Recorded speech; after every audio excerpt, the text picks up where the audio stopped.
Continuing on with the testimony on Tuesday, here is Tim Morrison being questioned by the Democratic House Counsel Daniel Goldman. And the strange thing about Morrison, in addition to having already established that his critique of Vindman was sort of contrary to the assessments that Vindman had gotten from Fiona Hill, Tim Morrison, former National Security Council for Russia director, replaces Fiona Hill and then resigns within months, which he says he had always contemplated even before all this came out. But all right, that seems like a very weird way to run your business. Take the job and then immediately resign. And Morrison is being asked.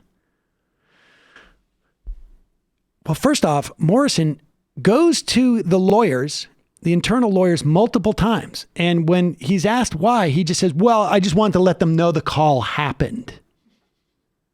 And they're like, why? Well, just because there was nobody there who knew that the call happened. Well, why would you feel it necessary for you to go and tell them that the call happened? No reason. No reason. I didn't think it was wrong. I just wanted to make them know that it happened.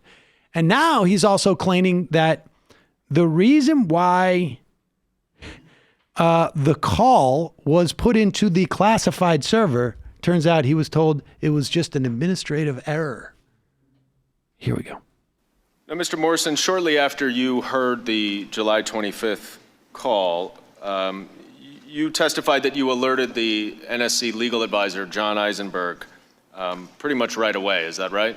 Correct. And you indicated in your opening statement, or at least from your deposition, that you went to Mr. Eisenberg out of concern over the potential political fallout if the call record became public and not because you thought it was illegal. Is that right? Correct. But you would agree, right, that asking a foreign government to investigate a domestic political rival is inappropriate, would you not? It's not what we recommended the president discuss. Now, in a second meeting with Mr. Eisenberg, what did you recommend that he do to prevent the call record from leaking? I recommended we restrict access to the package. Had you ever asked the NSC legal advisor to restrict access before? No. Did you speak to your supervisor, Dr. Kupperman, before you went to speak to John Eisenberg? No. Did you subsequently learn that the call record had been put in a highly classified system? I did.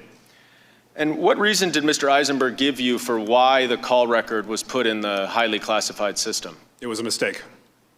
He said it was just a mistake? It was an administrative error. Now, isn't it also true, though, that you had authority to restrict access on the regular system if you wanted to? I believe I could have instructed the appropriate staff to do so, yes. So why did you go to the NSC legal advisor to recommend that? Well, I was also concerned that based on the participants in the listening room that day, I did not then, and I do not now recall any representatives from the NSC legal advisor's office, as they were often on head of state calls, but not always. And I wanted to make sure that John Eisenberg, as the legal advisor, and his deputy were aware to review this particular transcript. And you wanted them to review it because you were concerned about the potential political consequences, not because of anything was wrong? Correct. And political consequences was an umbrella term I used in my statement to describe a series of effects I feared about what would happen if and when the content of the transcript or the content of the MEMCON leaked. So just to make sure I understand this correctly, Mr. Morrison, you heard the call. You recognize that President Trump was not discussing the talking points that the NSC had prepared based on official U.S. policy, and was instead talking about the investigations that Fiona Hill had warned you about, and then you reported it immediately to the NSC legal advisor. Is that the correct chain of events here? That's correct. All right, so to be clear, the guy takes the job about 6 days before this call from Fiona Hill, maybe 7 days. She says, hey, one thing to look out for is that there's some weird stuff that's going on. We just had a meeting where John Bolton said, we're not getting involved in this Rudy Giuliani drug deal.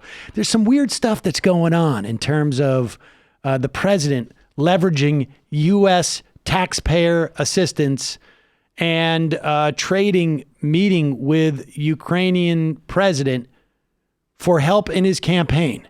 So just a heads up on that. And 5 days later, he's on a phone call where he hears exactly that thing. And he claims, I just went to the lawyers because I thought they should review this particular transcript. Why? No reason.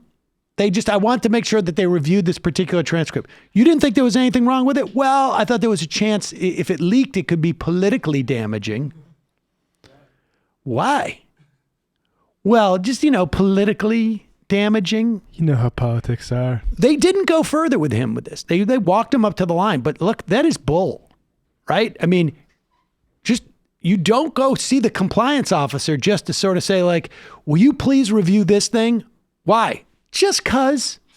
I don't think there's anything wrong with it. No reason. No reason. It's really stunning. And they walk him up to the line because I think the Democrats are like, we don't need to put every one of these people in jail, and that's going to make it harder. Let's just get them to give us what we need for Donald Trump. And by